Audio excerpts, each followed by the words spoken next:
I think my juices flow all the time. Absolutely, absolutely.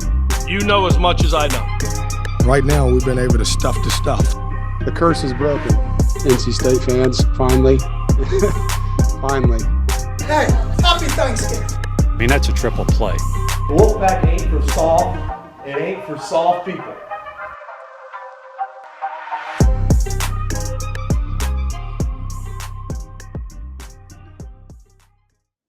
Good things happen when you listen to Law of the Wolf. Welcome to another edition of the podcast. I'm Joe Giglio, your host, and I said last week that everybody plays a Super Bowl. Well, NC State did. They actually surprised me by winning their Super Bowl, beating Clemson 24-17 to improve to 5-3 on the season and 2-2 in league play. This moves them closer to getting back to a bowl game for the 9th time in 11 years under Dave Doeren. And I think it was important to get to the 5-win mark to show what your basement is, what your floor is.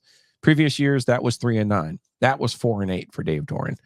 I thought going into this season, it might be one of those down years. And when you look at the talent on the roster, it's turned out to be one of those down years. But you know what? 5-3 right now, that's pretty good.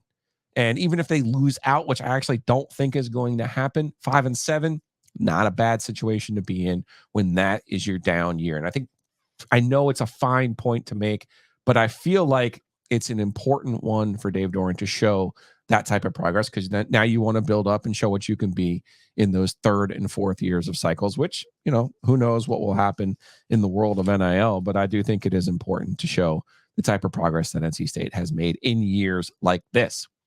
I started by saying, when you listen to what I say on this podcast, good things will happen. NC State did just that last week in beating Clemson. After having 21 penalties in their 2 losses in league play to Louisville and Duke, they had 2 penalties, 2 total penalties. They weren't penalized until the end of the 3rd quarter, which was a face mask in the red zone, which really didn't hurt them. And then they had 1 procedural penalty, 2 total penalties for 6 yards, none of them by the offensive line. So good job by Dave Doeren in shuffling that line, making the adjustments in that open date, realizing what was wrong, and then going to work and trying to fix it. Going back even before on the season, NC State was a +2 in turnover margin in this game. When NC State and Dave Doeren are on the plus side of the turnover margin, particularly in ACC play, they give themselves a chance to win football games. That's exactly what they did. In short, don't beat yourself. And I think the same things will apply to this week's game against Miami. This is not going to shock some of you, but I don't love NC State's chances in this game. It just feels like a bad matchup, and it's not because of a hangover. It's not because of an emotional letdown. I enjoyed, actually, again this week, Dave Doeren's messaging, where he wanted his players to practice and prepare as if they had just lost. And we've talked about that on this podcast, that NC State does better coming off of a loss. NC State does better when people doubt them. And you saw the raw emotion from Dave Doeren on the field after the win. Maybe misguided, right? Or picking the wrong target in Steve Smith, of just a guest picker on ESPN's Game Day. But, you know, sometimes you got to find the slights, whether they're perceived or real, and use them to motivate your team. And obviously Dave Doeren was emotional and fired up, and not both on the field and the CW interview. Shouts to my guy, Tom Wormy and James Bates, holding it down. Thought they did a great job last week with the State and Clemson broadcast. But also, I just thought Dave was, you know, and then in the post game, he was again expounding and kind of doubling down on this idea that NC State's not getting the credit. And I think, you know, he's in year 11. He's now matched the school record for overall wins. Yes, there's more games per season now than there were back when Earl Edwards was the coach. But it's different eras, different times. And if you've won the most games in school history, you deserve to celebrate that. And I think that's part of what Dave's looking for here, is continually looking for respect. He obviously could have made it easier on himself by winning the division, or winning an ACC title, or winning 10 games in the year, or getting to a major bowl game. These are all milestones that typically earn a program recognition. But I think the longevity part of this is one that Dave's kind of trying to hone in on. How many guys have made it to year 11? Look around the league. It's him, Dabo Swinney, and Dave Clawson over at Wake Forest. And obviously those two regularly get their respect, although Dabo's kind of working through it right now. But if you're NC State, don't beat yourself. You cut down on the penalties, eliminate the turnovers, and you put yourself in a position to win. That's the good thing. The other part of this equation was really identifying Kevin Concepcion as their top playmaker. And sure, we can go back and look at the other games and see where he has been the most targeted player. We mentioned from the Marshall game where he started getting involved in the running game. I thought that was a good thing, a good move by Robert and I. The two plays, the 50-yard run, the 70-yard touchdown, I thought they were both 70-yard pass. I thought those were both plays where NC State decided, here, we need to let our best player try to make a play in space, which they did, and he did. I think that's still the right move going forward. Obviously, you want your best players to be your best player. I wonder how many games you're going to be able to pop those kind of plays. That's where the matchup portion of this comes in. That's where my trepidation comes in and my skepticism maybe even for this game. Again, I don't look at Miami as some sort of juggernaut. I mean, this is not, 2001 Miami rolling up in here, but they weren't in 2020 either, and they weren't in 2021 either. And NC State lost both of those games, and they lost both of them in close games.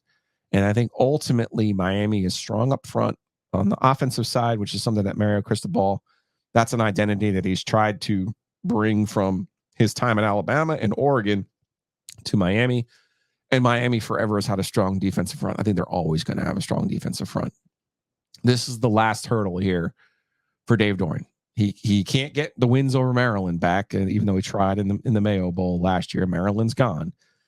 Miami is the only ACC team that he hasn't beaten, and there's a reason for that. I just think up front, Miami has been better. I think Miami has more talent in general than what NC State has, and Dave struggles against teams that are more talented than his. I think this is going to come down to which team is going to be able to run the football, and that's where my skepticism and that's where my doubts come in. Miami is a team, like I said, Cristobal from Oregon and before that, Alabama, has really been more of a Big Ten type coach than a Pac-12 coach or even an ACC coach. He's tried to forge that identity at Miami. They've had mixed success on that front this season. The Miami team that played against Texas A&M and ran the ball, not against Texas A&M, the Miami team that against Temple had 323 yards. The 211 against Clemson, that's the team you're looking out for. The one that went to Carolina had 91. The one against Texas A&M that had 77. They can be had up front for sure, but that's where my concern is for NC State. I wonder if defensively they'll be able to hold up against a team that wants to run the football. If we're looking at looking at teams that have looked like what Miami wants to do, I think Notre Dame is on that list. I don't know if they have a back of Estime's quality, but they still have talented players. And I think ultimately on a cold night game, I think NC State will be emotional, but I do think ultimately Miami will be able to run the football, and that will be the difference in this game. But my pessimism can be counterbalanced by what I like to call true believers. Josh Goodson, RTP Mortgage, is one of those true believers. He is going to join me here on Law of the Wolf in just a minute. Also have a great interview that Joe Ovius and I did down at the ACC tip-off event down in Charlotte. We were able to catch up with Casey Morsell. Casey Morsell going into his final year with the basketball program on the men's side. He is a Virginia transfer. So we asked him a few fun questions about that, which he will endear himself to here on the Law of the Wolf. But also he had an internship in the spring with Empire Eats, Empire Properties. That's Greg Hayden, big supporter of NC State. And if you don't know, we record in the Eford Studios, which is part of the Empire Properties empire, if you will, that Greg has here in downtown Raleigh. So we could never repay or thank Greg enough for helping us out and getting this the OG Media Company, off the ground. Speaking of people that we owe, Wings Over. All of our college football conversations this year are brought to you by Wings Over Raleigh, Wings Over Greenville, Wings Over Chapel Hill. Ryan Malley and his crew, they know what they're good at. Wings, tenders, waffle fries, tots. Seriously, I just gave you the whole menu. When you know what you're good at, you don't mess around with anything else. And Ryan Malley has the best wings anywhere. So good that I'm telling you, next Tuesday we're doing Our Wings Are Better Than Yours when the Canes take on the Buffalo Sabres over at PNC Arena. So do me a favor, order on wingsover.com. There's free parking here in Raleigh, right there on Hillsborough Street. Free parking, order wingsover.com. Go pick up your order, and I guarantee you will enjoy any of the choices that you take. Regular buffalo, which is unbelievable. Sweet chili, one of my favorites, and one of my new favorites, the mesquite rub. All good stuff. That's wingsover, wingsover.com.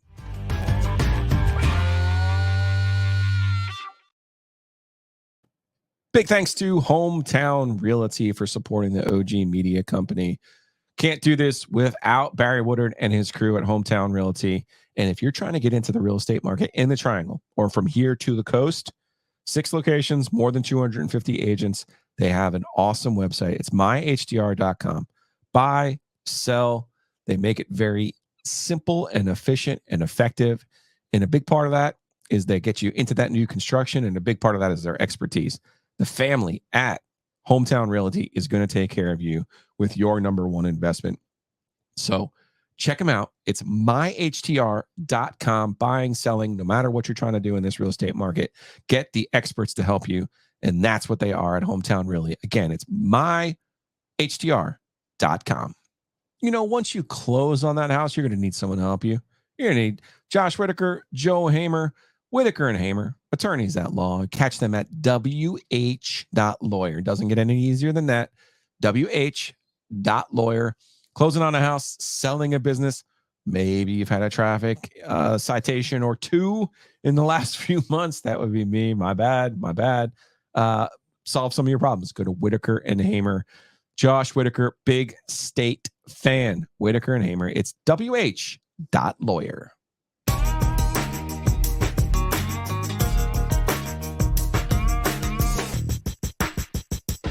Joining me now on the Heister Automotive Group hotline is the yin to my yang, the true believer to my pessimism, Josh Goodson. Josh Goodson, RTP Mortgage, rtpmortgage.com. Josh, you are a State fan who is generally optimistic. You are a State fan who likes to communicate with me and call me a hater. And I think it's important in weeks like this where you could sit here and go, see, Joe, NC State's got 5 wins. See, Joe, you were worried they weren't going to make a bowl game this year. And I think it is fair. Sometimes you have to have a voice, the dissenting opinion, because you know already that I don't think NC State is going to win this football game this week. And it's got nothing to do with like NC State shit. It's got nothing to do with even a law of the wolf. I just think this is a bad matchup for State. And I look at Miami and the way that they play. I look at their offensive line. I look at their defensive line. And I don't like the matchup. And I think we've seen this before. Dave Doeren, there's 2 ACC teams Dave Doeren's never beaten. Maryland's one of them. He'll never get another crack at Maryland in league play, at least. Although he did see that in the mayonnaise bowl. You're right. He did lose to him in the mayonnaise bowl last year. Miami's the other. Pandemic years, 20 and 21. Lose at home in a game where Derek King just goes bonkers in the fourth quarter of that football game. They end up losing at home. And then the next year down in the fake Orange Bowl, they end up losing a game that cost them the ACC championship that year, in my opinion. In a game you just can't lose to Manny Diaz really under any circumstance, let alone in a game down there where that team was just openly ready to quit on Manny Diaz and eventually did. But I need to start learning to letting go of past sins by Dave's teams. I just don't like the matchup this week, Josh. Can you try to talk me out of my stance here that I think NC State's going to lose this game to Miami? Well, you know what's funny is that we talk a lot, and one of my big things is which team on paper has the most dudes, most talent. Yeah, and I think that's been State's problem with Miami. Generally, State year in, year out is probably going to have equal or better talent than Florida State, Miami, throw in North Carolina, and Clemson. Those are maybe the 4 as it sits right now that they don't. And so they have more talent than State. Those 4. Those teams usually have more talent than State for the most part. And Dave teams beat a lot of teams that they are equal to or more talented than, and rarely beat the teams that are more talented than them. So I think from a just pure speed, this has never been a good matchup. Oddly enough, I went back and looked at a couple of the games recently when they played. State loves to press. They love to like send pressure and leave your guys out on the island. It's kind of not good to do that whenever Miami hasn't been great recently, but they still got a bunch of dudes that can run 4.3 40s on the outside and get behind people and just win one-on-one battles, which they beat State a lot just doing that, just their wide receivers being better than their secondary. It's probably State's best secondary cornerback group that they've had under Doeren and Gibson, I would think. Overall, I like the way the defense is playing. It feels like they've shored up some of the big play things, which was killing them early on in the year. Peyton Wilson running around like an animal. The Sean Brown dude playing linebacker last week. I think he's actually come into his own after early in the year. He didn't play well. And for this week's particular, I love the spot.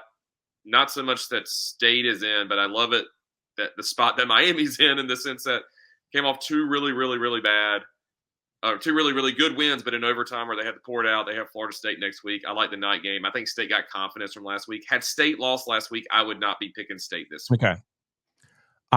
Here's the thing. I agree with you about the night start. I agree with you about being cold in general. Miami does not play well when it's cold. They're not a team that loves the elements. I agree with that. However, Mario Cristobal has built this particular team, because last year I think they quit on them too. I think they built this year on up front, their offensive line, running the football, and same thing with their defensive front. They always have a quality defensive front. So I think they're more equipped to play in this environment. The one thing that I'll say about NC State that I liked about last week, and I don't think there's like an emotional letdown. I don't think there's any of that stuff. I actually think what they did and the way that they won last week is actually sustainable, because it was, hey, let us not have 21 total penalties in the 2 ACC losses. They had 2 total penalties last week. And it was also, Kevin Concepcion's our best player. We should really make an effort to get him the ball in space and make an effort to give him the ball and let him make plays. I think those are 2 things you can look at and go, A, to Robert and I, good job, way to go. Good work getting our best player the ball. And B, you go to the rest of the offense and you go, see, we changed the offensive line. We benched a couple guys. We cut down on those penalties. Hey, this is the way that we have to play. And if you want to win and you want to put yourself in a position to, not just go 6-6 and make a bowl, but actually maybe win 7 or 8 games, this is the way to do it. So that part of it I do find encouraging. I just think it's a bad matchup. I mean, that's just the way I look at this one. Emotionally, I do wonder where Miami is, but they won both of those overtime games. And you start thinking now you're playing with house money a little bit. But I also think they won those games against Virginia and Clemson the same way by just being better up front than those other 2 teams. State can't get down early. I don't think they can chase. Last week was like a perfect game script. And we joke on like sometimes like a Dave Doeren's like dream scenario. Get the lead, then just sit on it. But that's how this team has got to win right now. That's how they're going to win right now. Go get a lead, trust your defense, throw in either special teams or a defensive touchdown. Just make kicks whenever they're presented to you. Punt the ball. I think State's punter's actually been really, really good this year too. Winchester. Yeah, he's the punting pros, man. Like to your point, the little things that you kind of have to the things that you can control. They finally look like they controlled them last week, and that's like what they have to do again this week. I agree with you that also you got to get Concepcion the ball, but it also looked like it was one of the few times that they schemed up stuff so MJ did not have to do anything crazy either. Right. Concepcion's his first touchdown where he caught the ball in the flat. Yeah. He was wide open. And they rolled out MJ Morris to the right. And it's like, make it easier for you. Yeah. My best player is wide open. We schemed that play up that the best player is wide open. And they did a couple other plays like that during the game.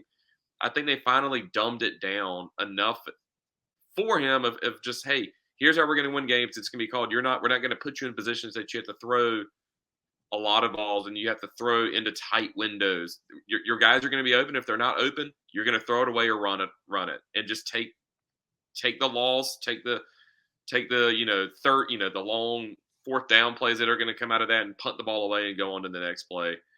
I think it's all about the first quarter, first half. State can get out to a lead. Keep that confidence. Hold on to that confidence. Hold on to the confidence. But if they're down, I just don't trust them if they're down 2 scores to fight to come back on that. And I don't know if Miami's got that in them either. They haven't played well the last couple of weeks either. They've played well in one, which is not a bad place to be at, but we'll see. State played smart last week. You can be smart with your home loan and your mortgage by contacting Josh Goodson at RTP Mortgage. It's rtpmortgage.com. Give him a call, 252-361-1415. Look, we get it. It's not the rates aren't great right now, but the real estate market itself, home values are there. And sometimes you have to make moves earlier than you want to. But the beauty of RTP Mortgage, Josh, is you can always go back and refi when those rates come down. But the most important thing here is you don't know what you have until you understand all of your options. The best thing to do is get in contact with Josh Goodson at RTP Mortgage. Am I allowed to dream, Joseph? If I get a Virginia Tech win in Louisville this weekend? Oh, no. Oh, well, let me finish the ad, though. NMLS number 1569995. Again, Josh Goodson, RTP Mortgage, rtpmortgage.com. All right, let's get into your dreams. And also, I do want one quick basketball take from you before we go to this interview that Joe and I did with Casey Morsell from ACC Tip-Off. Give me your dream first. Well, so the top 2 teams in the league make the ACC championship year. No more divisions. It's weird. There's two teams with one conference loss, and then there's 6 teams with 2 conference losses. It's pretty wild and pretty wide open. Virginia Tech's going to go to Louisville this weekend and win, and then it's just going to be the whole league is wide open. State wins. They got to go to Blacksburg in a couple weeks. That's my dream. I need Louisville to lose this week so I can keep this hope up for the rest of the month. Oh, because you think Virginia Tech, if they beat Louisville, won't have any confidence and won't close this thing out? Not at all. I just want to see the parity, happen as well. All right, that's fair. One basketball thing. Basketball last night. You were there. We were both there. Dad was there. We watched a little bit of that first half. I think State's probably deeper than they were last year. I'm not so sure about. I think they actually have legit 10 or 11 guys who could be on the court in an ACC basketball game, and we are not we're not just throwing out trash. If that makes any sense, I think they have 11 guys they could put on the court at any time, and you're like, okay, this is not going to be awful. We're not just going to lose a 10-point lead within a minute. That being said. And I don't know if we were going to ever see it against Mount Olive anyways. I don't know if they have any dudes. You need not dudes in the sense of just the best player on the court, but I know it's cliche. Everybody needs a guy who's going to get the ball when you're down. You need to go get a bucket. And who do you trust doing that? Last year they had 2 of them, Turquavion, Jarkel. I didn't see that last night. Now, also, I don't think that game was going to be the time when you were going to see it necessarily either. So maybe I'll give them a little bit of benefit of the doubt. But that's the one thing that I was worried about that I took away last night, being like, are they going to have somebody that they can trust late in the game? And I don't know that.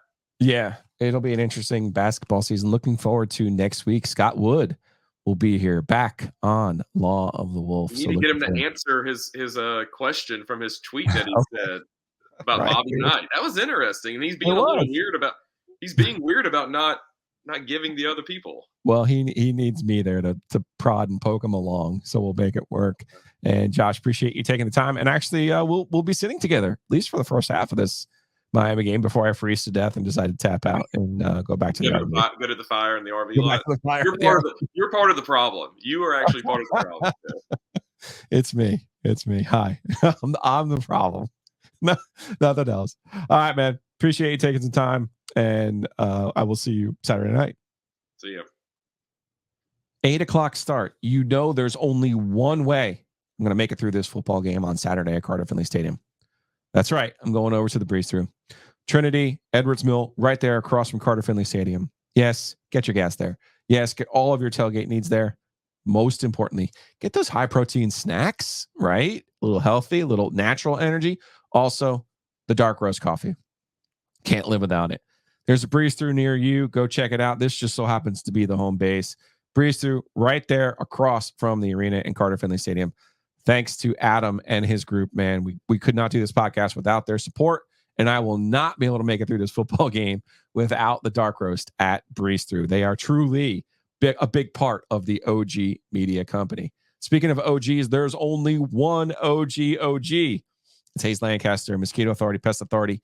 Year 3 for a Law of the Wolf NC State podcast. Year 3 with Mosquito Authority, Pest Authority. Here's what you do. Go to bugsbite.com. Punch in that zip code. You're going to see all kinds of savings. Yeah, maybe the bugs are going away, but now that it's cold, the mice want to get in your house. And also underneath your house, moisture. You're going to need that 360 moisture barrier. For real, protect the number one investment, which is your home. Go to bugsbite.com. Check it out. You'll find all the deals right there. And again, big thanks to Hayes Lancaster, Mosquito Authority, Pest Authority. And who doesn't want to be swagged out to the max for every trip to Carter Finley Stadium this year? Maybe for basketball season, you want to look good at PNC Arena. Go get that NC State merch. It's at Homefield Apparel. That's homefieldapparel.com. You'll see all of the hats, sweatshirts, t-shirts, pants, golf shirts, you name it, they have it. Homefield Apparel, homefieldapparel.com. Use the promo code OG23 and save 15% on your first order. Again, that's homefieldapparel.com, or you can download the app. Easy to use, great selection, great quality. Homefield Apparel. Thank you for supporting us here at Law of the Wolf.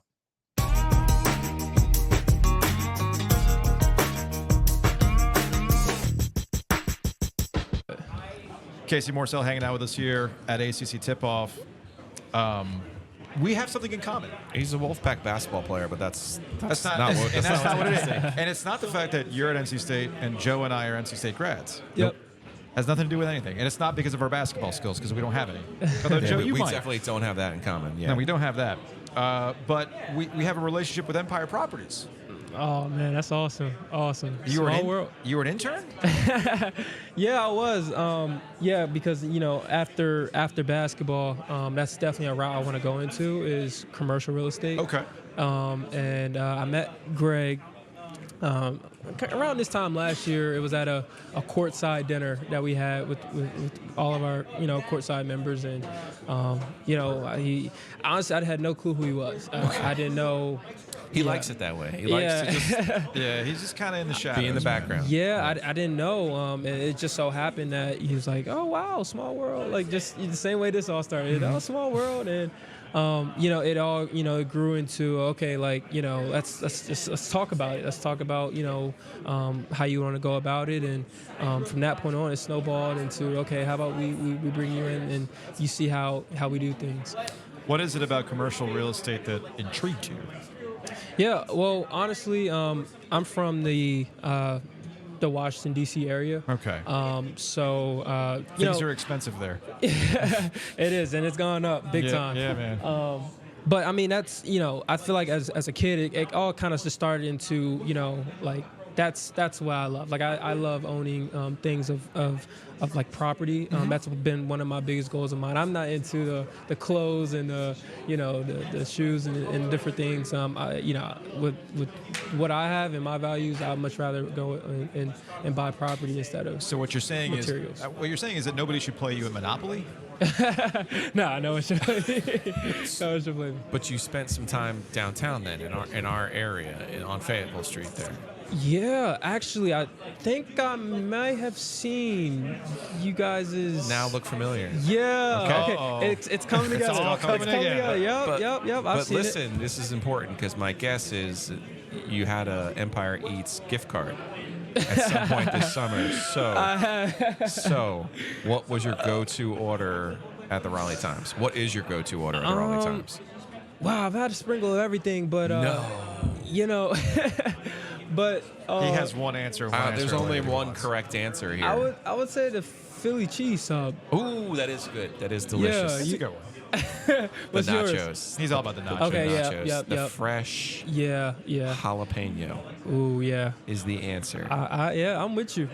Do you get That's up there. the cucumber salad, or do you get the French fries or the homemade chips too? I get the homemade chips. Okay. Yeah, I love the chips. Yeah, they put like a little seasoning on those chips. Yeah, I don't know what that magic stuff is, but it's good because I know what you're talking about. It's crazy that Greg's good at a lot of different things. It it's is. wild how that He works is. out. So. He is, yeah, man. Hopefully, you had a chance in that internship to learn a little bit from him. Yeah, man. Yeah, like in the intern, like you just learn. You know, I met with accounting, leasing, you name it.